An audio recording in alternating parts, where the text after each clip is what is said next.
Hi, my name is Brooke Allen, and this is a project for EDM 310. I'm a student at the University of Alabama, and I'm an elementary education major. And this is Katie Beckmann, and she's going to tell you a little bit about her teaching experience. Like Brooke said, I'm Katie Beckmann. I taught for 2 years 5th grade reading at Mary B. Austin Elementary School here in Mobile, Alabama. I also spent some time teaching a remedial reading course at the University of South Alabama.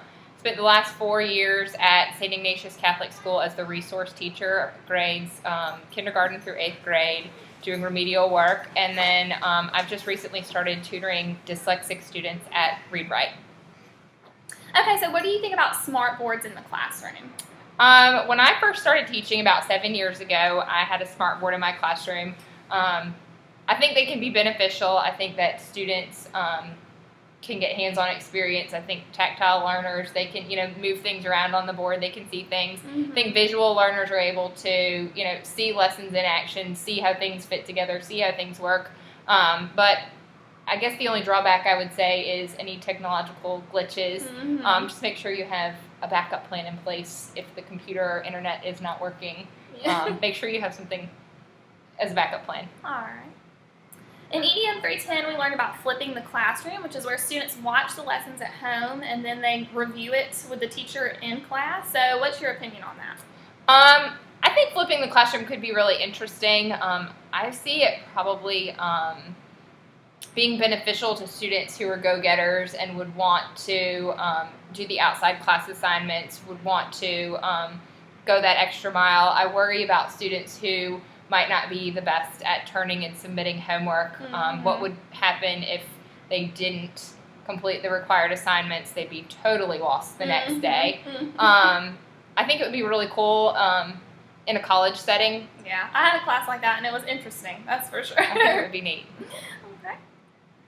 A new big thing that a lot of teachers are doing is blogging, student blogging. So most of them use Blogger, and they share their students' work, and people from around the world can go look at what their students are doing. So what do you think about that? As a teacher, I've gotten a lot of ideas from blogs, seeing what works in classrooms and seeing what doesn't work in classrooms, and just, why recreate the wheel when it's already there? The only concern I would have in having students blog their work would be just typical internet safety, making sure their work is secure, making sure that everything is safe for students. But if there's a way to secure that and make sure that it is a safe, sound, secure way, I think it could be beneficial. Okay, I agree. So I babysit Katie's daughter, Caroline, and they use an app for classroom management. Do you want to tell them about that? Sure. Caroline's school, her classroom has a smart board, and her teachers use dojos for behavior management. Students can create their own avatar, and they can receive points or have points taken away based on positive or negative classroom behaviors. My daughter's really taken to the dojos, and she thinks they're interesting, and it kind of encourages classroom, positive classroom behavior. Parents, there's also a way that you can check on your smartphone or on your home computer and see points that were taken or awarded for the day. So it's a good way for parents to stay involved as well. All right.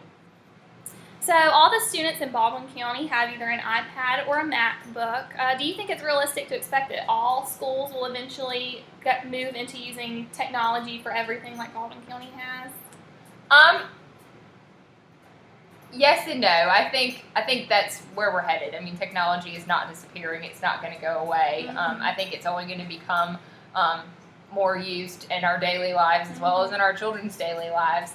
However, I know some schools are sort of resistant to it. Just, like I said earlier, the security and making sure that, internet bullying does happen. And I think sometimes giving students their own computer might open doors to that some schools don't want to get into, whereas if the school owns the computer versus the students, they have a little more control. Yeah, definitely. Okay, well, do you think it's realistic to expect first and second graders or even kindergartners to be able to use the technology?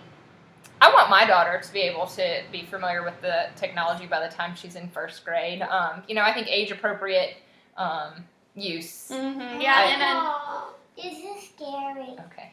and I know they even use iMovie, which is... Over right now. That's fine.